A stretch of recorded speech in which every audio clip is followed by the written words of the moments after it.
la guérison divine. Amen.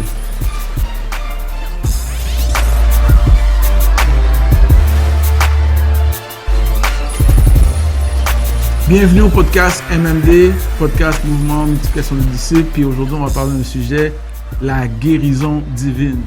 Est-ce que la guérison divine, c'est passé, c'est ancien? Est-ce que c'était seulement dans le temps de Jésus?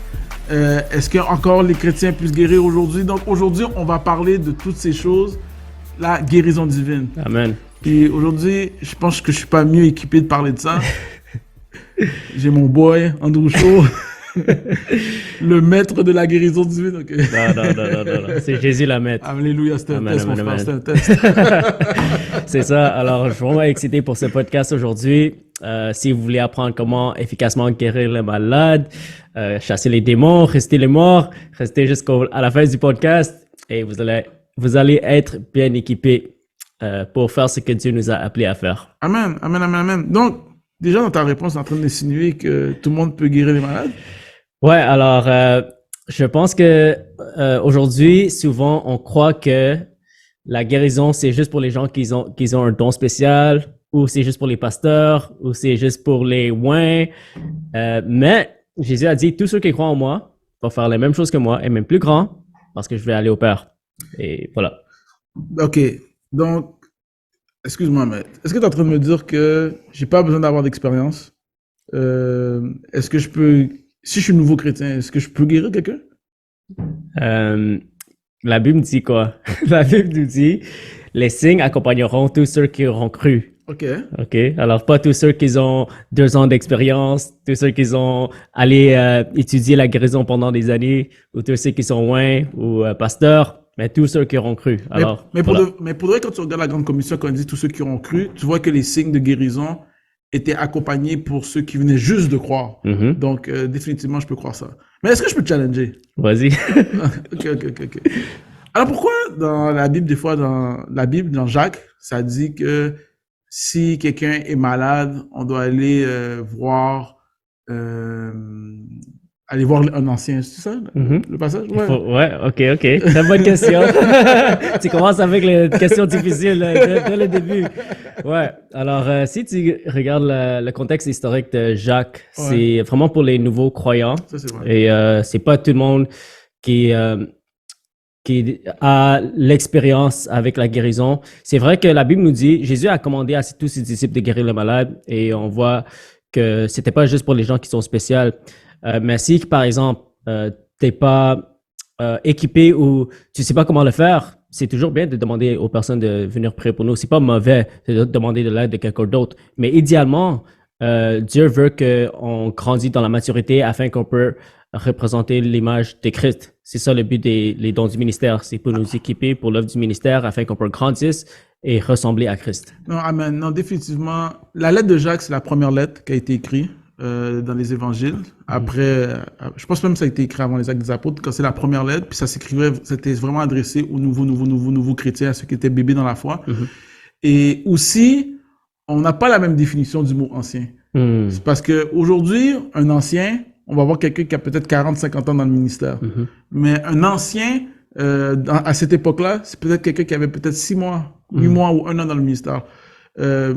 Quand Paul mettait des anciens, c'était pas des gens qui avaient 10 ans, 20 ans. L'évangile était nouveau, tout était nouveau. Donc, c'était quelqu'un qui était tout simplement, qui avait peut-être passé à travers un bootcamp, qui a été formé, entraîné. Donc, il en savait un peu plus. Donc, il était comme considéré un ancien. Ouais, c'est ça, exactement. Alors, c'est une chose qui est très importante à comprendre, c'est que la guérison, c'est pas juste pour les spéciales, mais si tu crois en Jésus, tu es né de nouveau, tu as l'Esprit de Dieu qui vit en toi, tu as l'habilité, non seulement tu as l'habilité, mais tu as la responsabilité, parce que c'est un commandement. OK. Ouais. Puis, OK, mais si tout le monde peut guérir les malades, ben pourquoi en 2022, c'est un peu rare? Est-ce que c'est rare? Je ne sais pas si c'est rare. Mais je pense que c'est pas tous les chrétiens qui vivent ça. Ouais, c'est ça. C'est parce que, je sais pas si j'ai toutes les réponses à cette question-là, mais c'est sûr qu'il y a beaucoup de traditions aujourd'hui. Il y a beaucoup de doctrines qui sont pas bibliques, qu'on est tellement habitué à entendre comme par exemple, ben, c'est pas tout le monde qui a cette révélation que tout le monde peut guérir les malades. Il y a certaines personnes qui disent que oh, tu dois avoir un certain niveau d'onction, un certain niveau d'expérience, ou tu dois avoir un titre pour faire des miracles ou des guérisons.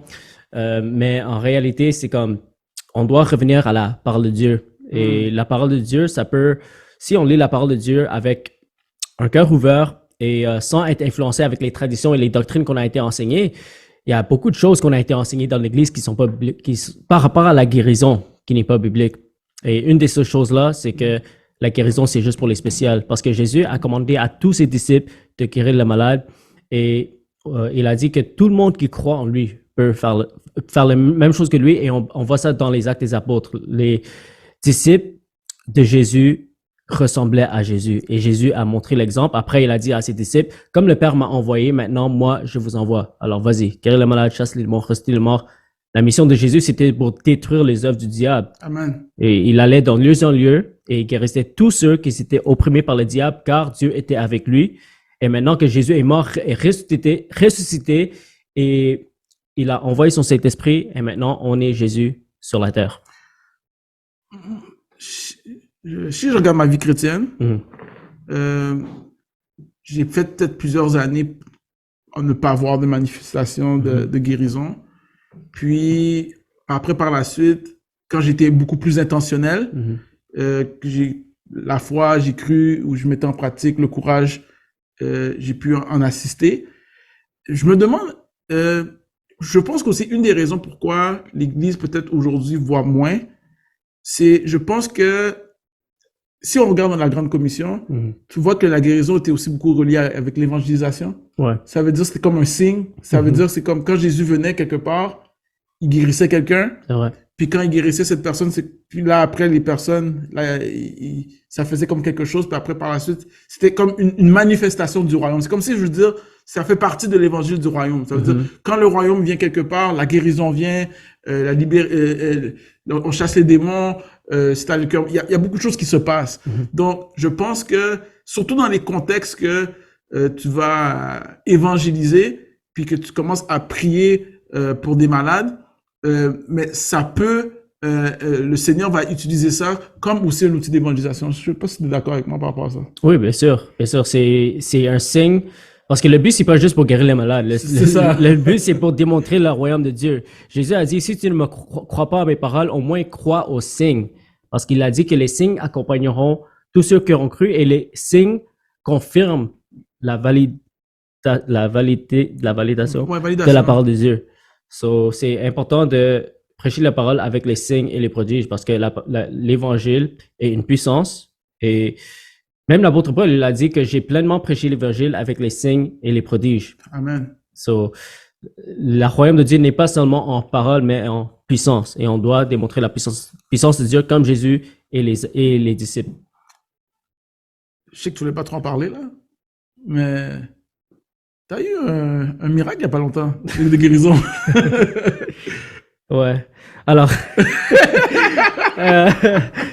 ouais, alors, tu sais, quand on va en mission, Jésus a dit, quand vous entrez dans un village ou une ville, guéris les malades qui sont là-bas. Alors, moi, je viens juste de revenir de Corée du Sud, et je suis parti avec ma mère. C'était une mission relax. J'ai passé du temps avec ma famille. Mais quand je pars dans un pays, je suis là en mission. Je dois représenter Christ, je dois prêcher l'évangile, guérir les malades. Mais excuse-moi, on est en mission partout. Voilà. Parce que c'est important que les gens... Moi, il n'y a pas... J'ai un chapeau que... Là, je suis chrétien, puis là, je suis un chapeau que... C'est que le royaume... Partout où on va, le royaume de Dieu nous accompagne. Exactement. Alors, la mission, ça ne devrait pas être seulement un événement. C'est un lifestyle. C'est un lifestyle, c'est un style de vie. Et voilà. Alors, alors Dieu a fait des grandes choses là-bas. J'ai prié à Dieu, j'ai dit Dieu, utilise-moi. Et j'avais pas beaucoup de connexions là-bas, mais j'ai décidé de sortir hors de ma zone de confort et j'ai prié pour les malades et Dieu a fait des grands miracles.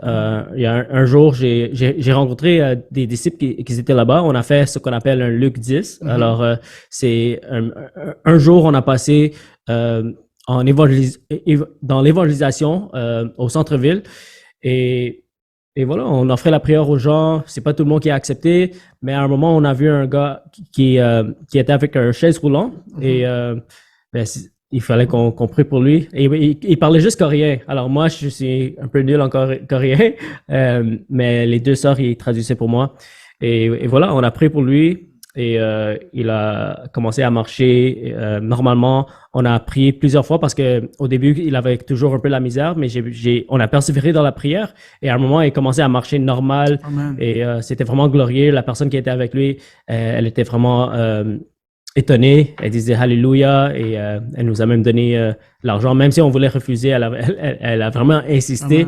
Amen. Mais après, on s'est dit, tu sais, aujourd'hui, on est sorti et on a dit à Dieu de pourvoir à tous nos besoins, comme on est sorti comme sans.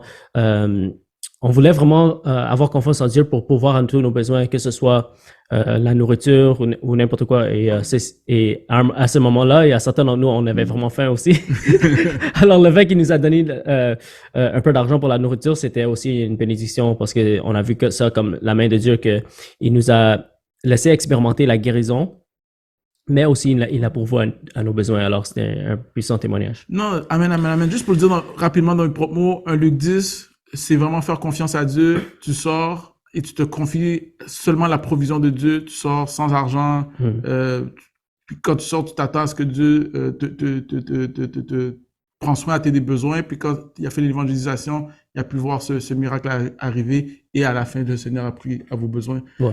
Puis je sais qu'on ne fait pas de l'autopromotion, mais si vous voulez voir cette vidéo-là, je pense que tu l'as vue sur ta chaîne YouTube. Ouais, c'est sur YouTube. Et voilà, c'est ça la définition de Luc 10. Jésus a dit, quand vous sortez dans la moisson, prends rien avec toi, prends pas de sac, prends pas de sandales, et juste, il faut avoir juste confiance en Dieu. Et quand vous entrez dans un village, guérissez les malades qui sont là et mange ce qu'ils vous donnent, et Dieu va prendre soin de tous vos besoins. Alors, c'est ça un Luc 10. Alors, si vous avez jamais fait cette expérience, je vous encourage de le faire. Ok, puis j'entends beaucoup de choses par rapport à la guérison divine. J'ai vu beaucoup de contextes, puis un des contextes que je peux voir, c'est faut que la personne est-ce qu'il y a des procédés comme est-ce que faut que la personne se répande, est-ce qu'il faut qu'elle accepte Jésus-Christ comme son sauveur personnel, qu'est-ce que tu penses toi? Ouais. Alors ça, c'est une autre chose qu'on nous a enseigné beaucoup, c'est que la personne peut pas être guérie s'il se répand pas, ou il doit pardonner avant qu'il reçoive sa guérison, ou il doit donner sa vie à Jésus avant qu'il reçoive sa guérison. Mais où est-ce qu'on voit ça dans la Bible? Est-ce que Jésus a fait ça une seule fois? Moi, je vois pas pour le moment. Voilà. Alors, quand les gens sont venus à Jésus, et il y avait des milliers de personnes qui sont venues à Jésus. Jésus a jamais dit, tu dois d'abord te repentir, ou tu n'as pas assez de foi, ou tu dois pardonner, ou tu dois d'abord donner ta vie à moi. Mais il a simplement dit, sois guéri. Il les a guéris toujours. Parce que c'est vrai, il y a plusieurs fois qu'il a guéri, puis après qu'il a fait la guérison, il a dit, va, il ne pêche plus. Voilà. Ouais. Mais, il y a un passage qui me vient en tête. La Bible ne dit pas que quand il était dans son village, comment que la Bible dit? Je ne veux pas okay, il n'a pas pu faire beaucoup de miracles dans sa propre village. Ouais, c'est écrit ça. Mais la Bible nous dit, sauf qu'il a imposé ses mains sur quelques malades. Amen. Et ils étaient tous guéris. Amen. Alors chaque personne qui a prié pour, ils étaient tous guéris. Dans son propre village, les gens le méprisaient, alors ils ne venaient pas à lui. C'est comme par exemple, moi, je fais une conférence de guérison et personne vient, sauf 5 personnes. Les 5 vont être guéris, mais les autres ne vont pas être guéris parce qu'ils ne sont pas là. Donc, et c'est ça qui s'était arrivé avec Jésus. Puis, make sense. Donc, leur incrédulité s'est manifestée parce qu'ils ne sont pas venus. Ouais, exactement. Mais chaque personne qui a imposé ses mains sur, ils étaient tous guéris. C'est pas comme s'il a essayé d'imposer ses mains sur les gens et ils n'étaient pas guéris. Jésus avait les résultats à 100%. Amen, amen. Ouais. Et une chose que là, c'est moi qui va ajouter. Au niveau de la foi, qu'est-ce que je peux voir? Est-ce qu'il faut la foi pour être guéri?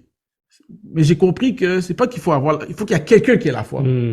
Donc, je peux la personne qui reçoit la guérison peut avoir la foi, mais la personne qui prie pour avoir la foi pour cette personne. Puis les passages qui me viennent en tête, ça peut être quand il y avait Jésus, l'officier romain et son serviteur. Personne ne sait si le serviteur avait la foi pour être guéri. Mais Jésus a utilisé la foi de son serviteur romain pour guérir le serviteur. C'est l'officier romain pour guérir le serviteur. Pour servir le serviteur. Peut-être le serviteur était dans le péché. Peut-être qu'il n'était pas repenti. Peut-être qu'il n'avait pas la foi. En fait, toutes les personnes que Jésus a guéries, ils étaient tous dans le péché. Alors, sans exception. Et ils n'étaient pas des nouveaux. Ils n'avaient pas toutes les qualifications pour être guéris. Ils étaient tous dans le péché et voilà, mais ils étaient tous guéris. Amen, amen, amen, amen. Alors, ça, c'est un bon exemple parce que Jésus a dit, l'officier romain, quand l'officier romain est venu à Jésus, le serviteur n'était pas dans leur présence. Le serviteur était à la maison de l'officier romain. Et Jésus a dit, je vais venir le guérir. Mais l'officier a répondu, je suis un homme sous autorité et je comprends que je dis à mes soldats, va et il va. Et si je dis viens, ils viennent. Alors, je comprends l'autorité. Alors, il a dit, Seigneur, dis seulement un mot et mon serviteur va être guéri. Et Jésus a répondu, j'ai jamais vu autant de foi en Israël que cet homme. Et il a dit à l'officier romain, que ça soit fait selon ta foi. Alors, c'était la foi de l'officier romain qui a guéri le serviteur qui était à la maison malade. C'était pas la foi de le serviteur qui était malade, c'était la foi de l'officier romain. Et alors, ça nous montre que on peut avoir la foi pour les autres personnes, même si les autres n'ont pas la foi. C'est comme par exemple, quand Jésus a ressuscité Lazare de la mort, c'est qui avait la foi pour Lazare? C'était pas Lazare, il était mort, il ne pouvait pas avoir la foi. C'était la foi de Jésus qui a ressuscité Lazare de la mort. Alors, ça nous montre que on peut avoir la foi pour les autres. Parce que si ce n'était pas le cas, comment on peut guérir les non-croyants? Ou comment on peut guérir les musulmans, les bouddhistes? Comment on peut démontrer la puissance de Dieu? Si les non-croyants n'ont pas la foi, là, ça serait impossible. Jésus n'a pas dit d'imposer nos mains sur les croyants. Les signes, c'est pour les non-croyants. C'est pour qu'ils expérimentent la puissance de Dieu et après cela, ça va les amener à la repentance.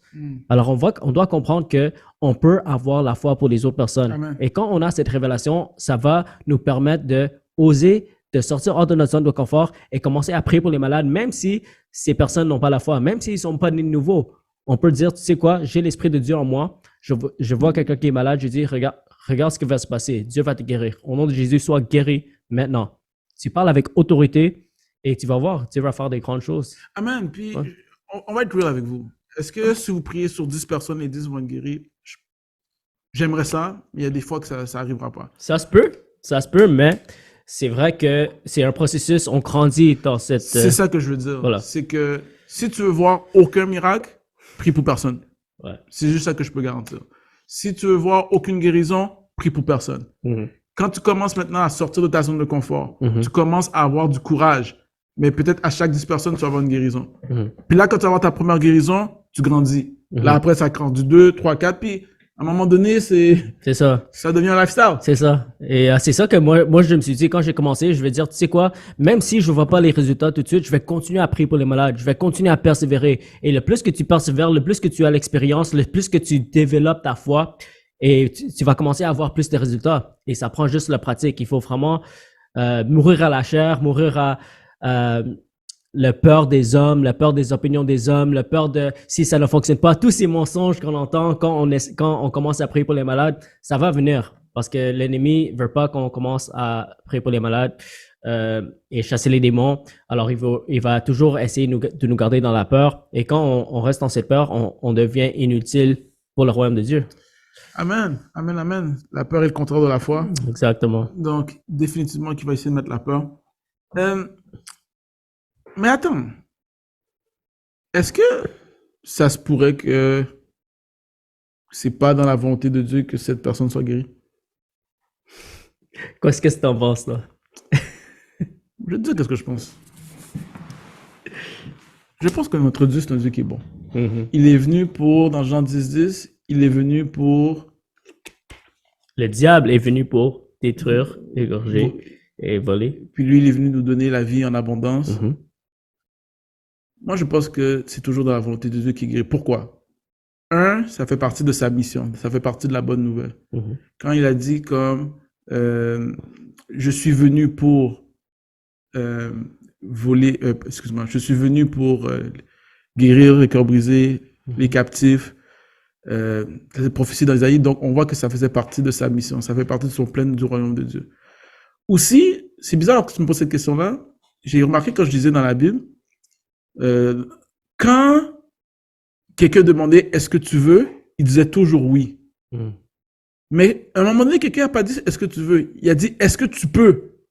Puis quand la personne a posé la question est-ce que tu peux, il a dit il est possible à tout à celui qui croit. Il était comme un peu offensé. Ouais. Mais il n'a jamais été offensé pour est-ce que je veux. Il a dit je veux toujours. Mhm. Il n'a jamais dit que non, je voulais pas. Mhm. Mais il y a une personne qui n'a pas demandé est-ce que je veux. Il a dit une personne a dit est-ce que tu le veux. Oui, je le veux. Sois pur. Mhm. Mais une autre personne m'a demandé dans un code qui a dit est-ce que tu le peux. Jésus était comme. Mhm. Et des fois, on fait le contraire. On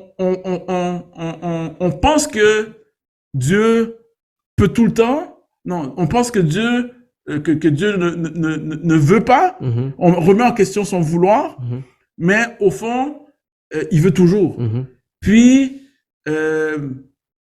il peut aussi. C'est ça. Et c'est comme quand les gens sont venus à Jésus, Jésus a jamais dit c'est pas la volonté de Dieu, c'est pas ton temps, Dieu t'enseigne à travers cette maladie. Il a toujours dit oui, je le veux. Ou il a simplement juste guéri la personne.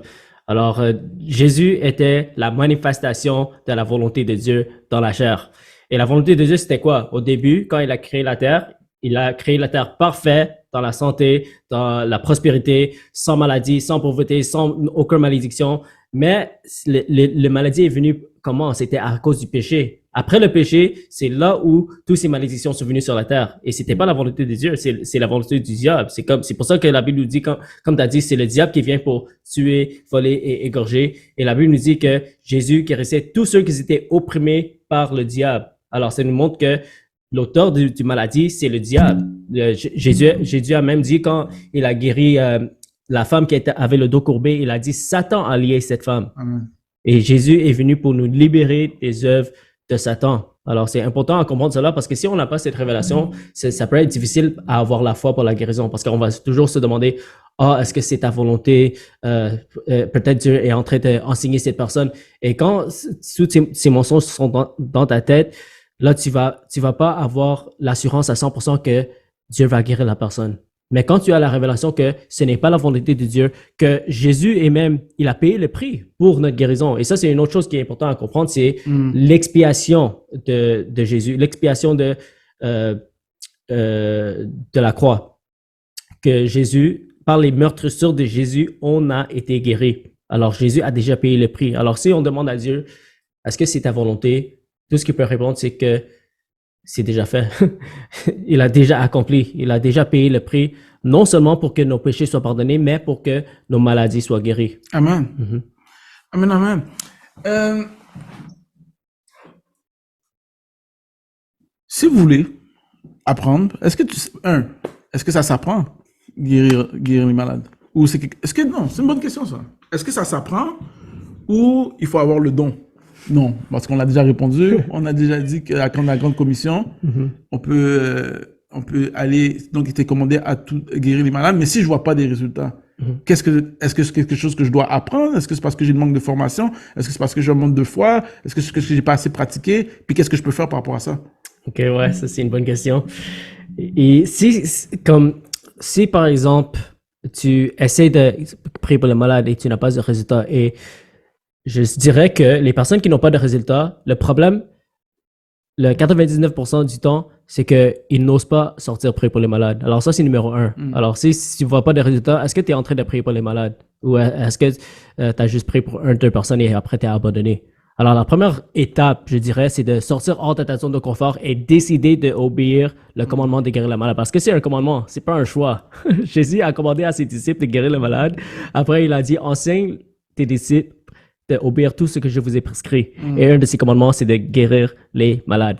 Alors, ça, c'est numéro 1. Il faut commencer à guérir les malades. Il faut sortir hors de ta zone de confort. Après, pour grandir dans les résultats, numéro 1, c'est, comme j'ai dit, c'est l'expérience. Tu dois tu dois avoir beaucoup de l'expérience pour avoir plus de résultats. Mais après aussi, peut-être que tu as des forteresses dans ta tête ou des doctrines que tu as été enseigné. Parce que souvent, même moi, j'ai été enseigné sur la guérison, mais tout ce que j'étais enseigné, pratiquement, c'était tout faux.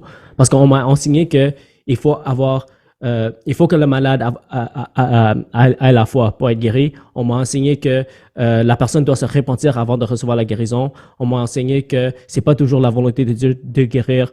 Et toutes ces choses-là. Et si on a ces doctrines dans notre tête, ça peut nous empêcher à avoir des résultats, parce que c'est les traditions des hommes. Jésus a dit que à cause de vos traditions, vous faites que la parole de Dieu devient nulle et sans effet. Alors, il faut se débarrasser de ces doctrines-là à travers le renouvellement de notre intelligence, à travers la parole de Dieu. Alors, ça, c'est important. Moi, un enseignement que je vous conseille, que moi et Stéphane on a fait, c'est ce qui est appelé le DHT par Curry Blake. Alors, Divine Healing Training. Curry Blake, C-U-R-Y espace B-L-A-K-E. C-U-R-R-Y-B-L-A-K-E.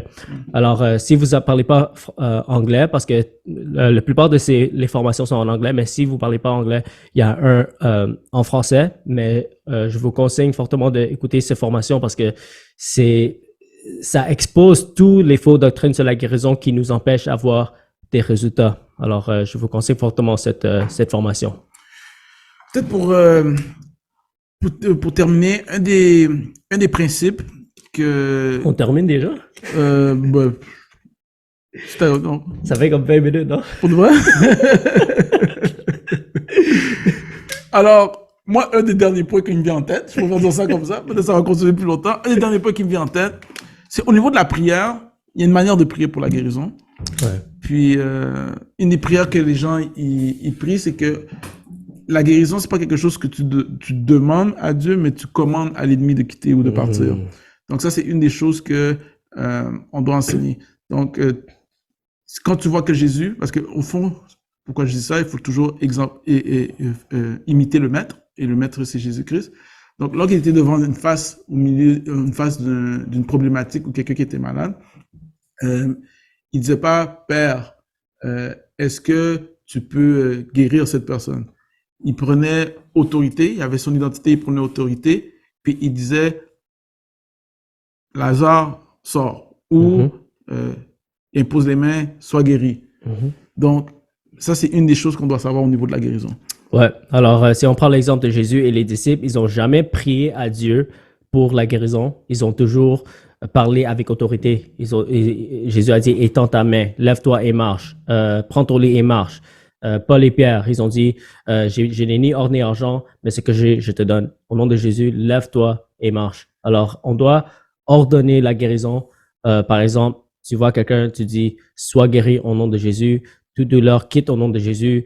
Je chasse tout esprit démoniaque au nom de Jésus. Tu parles avec autorité parce que on ne doit pas demander à Dieu de faire ce qu'il nous a demandé à faire. Puis ça, c'est un principe qu'il faut comprendre parce que Jésus est venu détruire les œuvres du diable. Donc, c'est comme dans un contexte un policier. Quand un policier voit un ennemi, il va pas commencer à demander à son patron, est-ce que je dois arrêter cette personne-là? Quand il voit une infraction, c'est dans le devoir du policier d'arrêter le voleur ou le criminel et de le mettre en verrou. Et lorsque Jésus est venu, ben, il avait toutes les autorités pour détruire les œuvres du diable. Et là, maintenant, ces autorités-là nous ont été livrées et maintenant, nous avons toute l'autorité pour pouvoir maintenant détruire les œuvres du diable. Donc, c'est vraiment, ça fait partie de notre autorité. C'est ça. Donc, c'est pas parce que on se pense bon, on est arrogant, c'est pas ça. C'est juste que c'est comme si un policier voit un criminel puis il ne l'arrête pas puis qu'il demande la permission, ben, il fait ça 2-3 fois, on va le mettre dehors, là. Donc, c'est un peu la même chose pour nous. Comme des fois on regarde à Dieu, mais Dieu nous regarde. On regarde à Dieu, Dieu nous regarde. On regarde à Dieu, Dieu nous regarde. Comme Dieu, il t'a tout donné. Donc, ouais, on est les policiers de Dieu. Amen. Et Dieu nous a donné autorité pour détruire les crimes du diable. Amen. Parce que le diable est un criminel. Alors quand on voit quelqu'un qui est malade, c'est illégal dans le royaume de Dieu. Alors Dieu nous a donné notre pistolet pour détruire ce diable ou arrêter ce diable, de lier ce diable. Alors, c'est important de comprendre notre autorité. Et le policier, quand il arrête quelqu'un, il va pas demander, appeler son patron pour dire est-ce que je peux arrêter cette personne ou est-ce que je dois faire quelque chose. Si, parce qu'un policier qui fait ça, il va être renvoyé, tu vois. Mais nous, en tant que chrétiens, c'est ça qu'on fait souvent. On voit quelqu'un qui est malade, on va prier. Dieu, est-ce que c'est ta volonté? Dieu, est-ce que tu veux vraiment que je vais prier pour cette personne? Définitivement. Puis pour que vraiment vous compreniez que c'est vraiment dans la volonté de Dieu, il y a la prière qu'on fait toujours, notre Père qui est aux cieux, que ton nom soit sanctifié, que ton règne vienne, que ta volonté soit faite sur la terre comme au ciel. Donc, est-ce que dans le ciel, il y a des gens malades? Si sa volonté, c'est vraiment que ta volonté soit faite sur la terre comme au ciel, mais dans le ciel, il n'y a pas de malades. Donc, c'est toujours dans la volonté de Dieu parce qu'il veut voir sa volonté régner sur la terre. Amen, amen, amen, amen. So, c'est ça, il faut que vous avez cette révélation que Dieu veut vous utiliser pour son royaume, pour guérir les malades, chasser les démons, ressusciter les morts. Il faut simplement sortir hors de ta zone de confort et aussi savoir qui tu es en Christ. C'est ça qui est très important aussi parce que quand tu es né de nouveau, la Bible nous dit que Jésus vit en toi. Le même esprit qui a ressuscité Jésus de la mort vit en toi. Le même esprit qui a utilisé Jésus, qui a utilisé tous les apôtres, qui a utilisé tous les disciples dans l'histoire de l'humanité, qui a vu des miracles. Ce même esprit vit en toi. Amen. Alors, il faut avoir cette révélation, c'est important. C'est comme l'apôtre Paul, quand il a prié pour l'église d'Éphèse, il a dit, je prie que tu as l'esprit de révélation et de sagesse, de la connaissance du Fils de Dieu qui vit en toi et la puissance qui est en toi. La même puissance qui a ressuscité Jésus de la mort. Alors, et quand tu as cette révélation, là, tu vas commencer à marcher dans la réalité de ton identité en Christ. Et ton identité, c'est Jésus. Puis, je vais vous dire, je sens que je dois dire ça à quelqu'un. Lorsque tu es né de nouveau, tu as tout reçu de Dieu. Tu n'as pas besoin de rajouter quelque chose. Mais qu'est-ce que tu as besoin? C'est pas de rajouter quelque chose, mais c'est de te dépouiller de quelque chose pour que la parfaite identité de Jésus-Christ grandisse. Puis quand Dieu donne, il donne tout en semence, c'est déjà complet. Mais ça va grandir, ça va grandir, ça va grandir, ça va grandir chez toi. Il va y avoir une opportunité de sortir de sa zone de confort. Puis, c'est en novembre, n'est-ce pas? Ouais, la formation. Yes. Ouais, alors si vous êtes à Montréal ou proche de Montréal, on a une formation des disciples qui aura lieu le 19 novembre jusqu'au 20. Alors, c'est samedi à dimanche. Alors, si vous êtes disponible, je vous encourage de venir. C'est moi et Stéphane qui organise cette formation. Et ça va être une formation qui va vous équiper à évangéliser, guérir les malades, chasser les démons, former les disciples, implanter des églises. Et voilà, alors si vous êtes disponible, on vous encourage de venir. On va mettre le lien en bas ou quelque part. Vous cliquez sur le lien et inscrivez-vous. Et c'est vraiment, ça va être vraiment bénissant. Ça va changer vos vies. Écoutez, il n'y a pas de sauce, une sauce spéciale, une sauce spéciale, un secret magique par rapport à ça. Premièrement, nous, le but de ce podcast, c'est vous inspirer vraiment à être des disciples, à être des imitateurs de Jésus-Christ. Jésus-Christ guérissait les malades, donc vous devez guérir des malades. C'est aussi simple que ça. Puis, c'est comme la bicyclette. J'ai beau te parler de comment faire de la bicyclette, je pourrais te dire, ouvrir un bouquin, ouvrir des livres, te dire des techniques théoriques, mais tout aussi longtemps que tu mets pas ton fessier sur la bicyclette, tu n'apprendras pas à faire de la bicyclette. Puis quand tu vas faire de la bicyclette, qu'est-ce qui va arriver? Mais tu vas perdre les pédales, tu vas tomber, tu vas avancer, puis à un moment donné, tu vas devenir bon, puis ça va devenir une seconde nature. Mais c'est comme ça avec tout dans la vie. Donc, avec la guérison divine, tu vas te tromper. C'est comme quand quand les disciples ils guérissaient les malades, à un moment donné, ils sont pas arrivés. Jésus est venu, il a dit pourquoi ça... Ça, c'était drôle. Les disciples ont voulu guérir quelqu'un. Non, il y a quelqu'un qui est venu voir Jésus. Puis quand il est venu voir Jésus, la personne a dit, écoute, j'ai été voir tes disciples, puis ils n'ont pas pu le faire. Puis Jésus a même pas blâmé la personne qui était malade. Il a été voir ses disciples. Jusqu'à quand que je serai avec vous? Jusqu'à quand? Puis là, après, c'est comme si, et là, il leur a donné comme un genre de bootcamp on the spot. Il a dit, voici comment il faut faire. Puis là, il a résolu le problème. Donc, il a toujours mis la responsabilité sur la personne qui prie.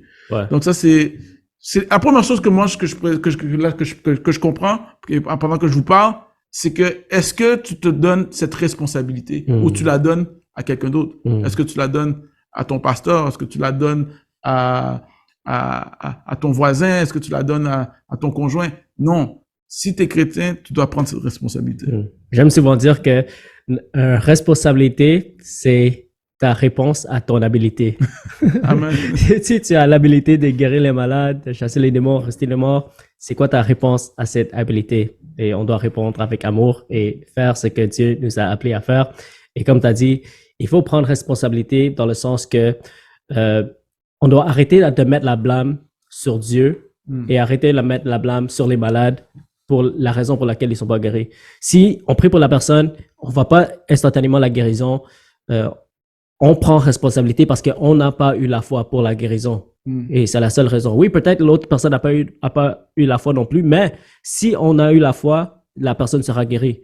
Alors souvent, les gens vont dire « Ah oui, mais j'avais la foi, et ça n'a pas fonctionné. » Là, je dois décider, est-ce que c'est toi que je dois croire ou est-ce que c'est la parole de Dieu? Alors, si tu n'as pas vu le résultat, ça veut dire que la parole de Dieu nous dit, tu n'as pas eu la foi. Alors, tu peux me dire que tu étais tellement excité et que tu avais la foi, mais ça n'a pas fonctionné. Mais la parole de Dieu nous dit qu'on a la responsabilité d'avoir la foi pour les autres. Et si on ne voit pas les résultats, ça veut dire qu'on n'a pas eu la foi. Et c'est pas pour condamner, mais c'est juste que ça, si on comprend cela, ça va nous permettre à continuer à persévérer pour essayer d'augmenter notre foi et de ne pas abandonner. Il faut continuer, il faut persévérer. Et voilà. Est-ce que tu as quelque chose à ajouter, mon frère? Ouais, je voulais ajouter quelque chose, mais j'ai oublié c'était quoi. Ben, voilà. C'est, tous ces principes-là, ça fonctionne aussi avec la délivrance. Tu vois, c'est toujours la volonté de Dieu pour que les gens soient délivrés. Dieu n'enseigne pas à travers un démon. Il faut faire attention avec ça parce qu'on ne veut pas blasphémer contre le Saint-Esprit non plus. Non, définitivement. Je sais qu'on parle de la guérison divine, mais moi, je veux dire, les délivrances à n'en plus finir, là, pour moi, ce n'est pas de Dieu. Quand Jésus délivrait, il délivrait rapidement. Et si, imaginons que... des fois, des fois, je peux entendre des situations où il y a toujours comme quelque chose à être délivré, quelque chose à être délivré, quelque chose à être délivré. Qu'est-ce que tu penses? Moi, j'ai un peu de misère avec ça. Que les gens ont toujours besoin de la délivrance?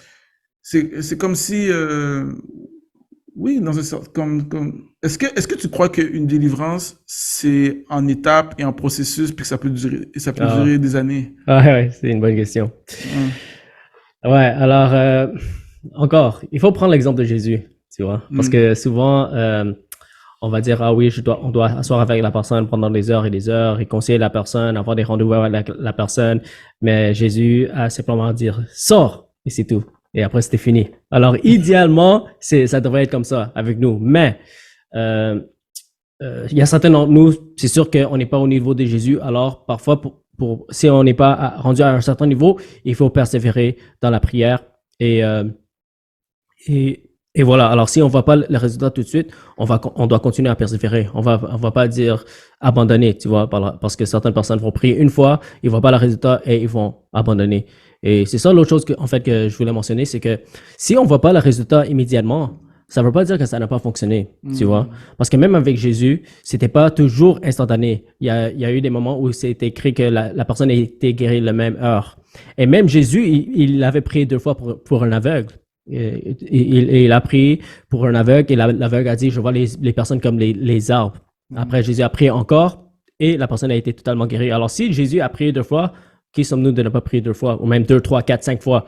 Alors, c'est ça qui est important à comprendre, c'est que d'abord, si tu pries pour quelqu'un, tu ne vois pas le résultat tout de suite, il ne faut pas dire que ça n'a pas fonctionné parce que tu ne sais pas. Parce que la personne peut être guérie dans 30 minutes, 1 heure, le même jour. Alors, parfois, ce n'est pas toujours instantané. Oui, on veut avoir la foi pour les guérisons instantanées, mais si on ne voit pas l'instantané, il ne faut pas retirer ta foi. Il faut avoir la foi que la personne est guérie et la guérison va se manifester. Une façon d'augmenter la foi dans la guérison, il y a un principe biblique qui dit la foi vient de ce qu'on entend, et ce qu'on entend vient de la parole de Dieu. Donc, commencer à essayer sur la base, lire des passages de guérison dans la Bible. une des choses qui m'a aidé, c'est lire des biographies des hommes de Dieu qui ont fait beaucoup de guérisons. Il y a John G. Lake, c'est un général de Dieu qui n'est plus parmi nous, mais c'est quand même assez récent. Il a vécu dans les années 1900 quand même. Puis il y a Smith Wigglesworth. Smith Wigglesworth, aussi sa biographie qui m'a beaucoup inspiré. Puis il y a d'autres ministères actuels. Quel est le ministère actuel que sur YouTube on peut voir où ce que les gens, on voit les gens encore guérir encore? Comme je dis, Curry Blake, ça c'est la personne que je suggère toujours. Curry Blake. Après, il y a Andrew Womack, il y a Stéphane Rémy. Andrew Chou. moi, je suis pas sur YouTube, toi, t'es sur YouTube. Voilà, il y a des hommes de Dieu qui guérissent les malades toujours, mais il y a aussi beaucoup de guérisseurs qui disent des choses qui sont pas bibliques et qui peuvent empêcher les gens à avoir des résultats. Alors, il faut faire très attention avec ça et assurer que chaque chose que tu écoutes est biblique. Parce que s'il y a des enseignements dans la guérison qui peut nous empêcher à avoir des résultats et ça peut diminuer notre foi. Si, par exemple, ils vont t'enseigner 10 raisons pour lesquelles tu peux pas être guéri, genre, comme par exemple, tu n'as pas assez de foi, tu n'as pas... C'est vrai, ça c'est vrai que si la personne qui prie n'a pas la foi, c'est vrai que ça va pas fonctionner. Mais la personne qui est malade, il n'a pas forcément besoin d'avoir la foi, comme on a déjà dit, juste pour clarifier. Après, il y a d'autres gens qui vont dire que la personne doit se repentir avant de recevoir la guérison. La personne doit faire toutes ces étapes pour recevoir la guérison. Mais en réalité, c'est pas si compliqué que ça. Jésus a simplement guéri le malade avec autorité et avec foi. Alors, et c'est pas pour encourager le péché, parce que... Non, mais Jésus était clair par rapport à ça. Ouais. C'est comme... une fois qu'il guérissait les gens ou il chassait le démon, il lui disait, va et ne pêche plus. Voilà. De peur que quelque chose de pire puisse t'arriver. Exact. Donc c'est clair. Ouais, c'est clair. Et ça veut dire que la personne qui a prié pour, c'était un paralytique, ça veut dire que la personne était dans le péché. Parce que Jésus a dit, va et ne pêche plus. Alors, il a guéri, même s'il était dans le péché. Alors, il a manifesté l'amour de Dieu pour l'amener à la repentance. Donc, c'est ça. Ouais. C'est ça. Alors maintenant, vas-y, soyez des faiseurs de la parole de Dieu. Amen. Et pas des auditeurs de la parole de Dieu. Alors, sortir hors de ta zone de confort, commencer à approcher les gens. Et je vais vous dire, c'est très facile à approcher les gens. Mais je dis que c'est facile, mais je sais que ça peut être un challenge pour certains d'entre nous. Même pour moi, au début, j'étais vraiment terrifié. Mais tu vas voir, dès que tu oses et tu décides d'aborder les gens, tu vas voir que Dieu va commencer à vous utiliser. À la minute que tu es capable de surmonter la peur de l'échec, la peur du rejet, puis que tu sors de ta zone de confort, bonus, courage, tu vas avoir des résultats. C'est ça. Comme par exemple, je te donne un exemple. Si tu vois quelqu'un avec un béquille, moi, ce que je fais, je dis « Salut, je m'appelle Andrew et en fait, je prie pour les malades et Dieu leur guérit. Est-ce que je peux prier pour toi? » Et souvent, ils vont dire oui. Et après, je vais imposer mes mains. Je vais dire au nom de Jésus, sois guéri maintenant. Toute douleur te quitte maintenant. Est-ce que tu peux tester?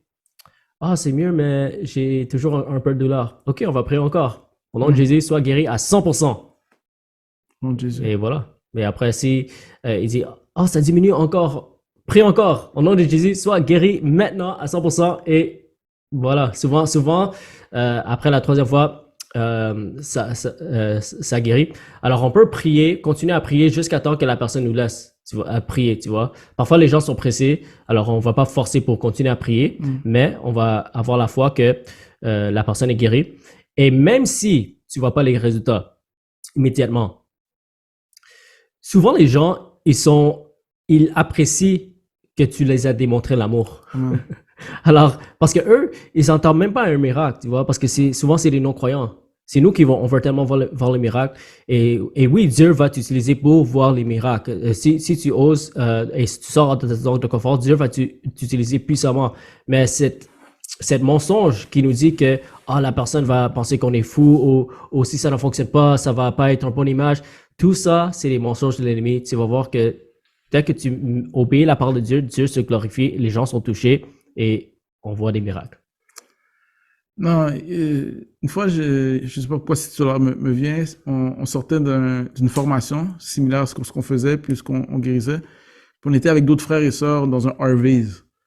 Puis dans ce Harvey's-là, le royaume de Dieu a pris le Harvey's au complet. Et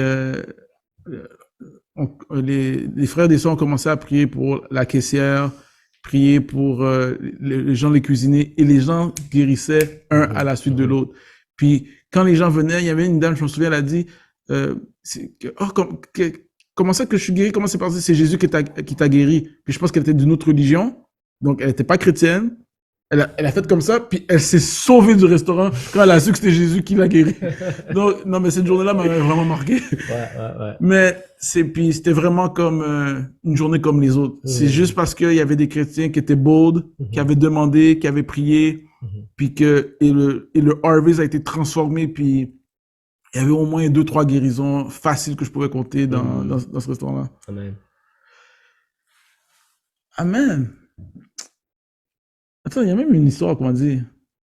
Je vais vous montrer une histoire que... c'est une histoire que j'ai envie de raconter aussi. C'est quelqu'un qui m'a témoigné ça. C'est que quelqu'un est venu dans un restaurant, puis il est venu pour prier pour la personne.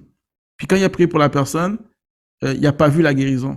Mais il y a quelqu'un qui a entendu, puis qui a dit « Hey, tu pries pour les malades? » Puis il a dit « Oui, mais je connais quelqu'un qui est malade. » Puis il a passé, je pense, cette personne-là au téléphone et cette personne-là a été guérie. Donc peut-être que la première personne, je ne sais pas pourquoi c'est pas arrivé, mais à cause qu'il a été bold, il y a quelqu'un qui a entendu, puis il l'a mis en connexion avec quelqu'un et ce quelqu'un-là qui a été mis en connexion a été guéri. Donc, allez-y, priez pour les malades. Alléluia. Donc, bienvenue c'est la fin de MMD, Mouvement Multiplication des disciples. On se dit à la prochaine. Yes. Que Dieu vous bénisse. À la prochaine. Ouais.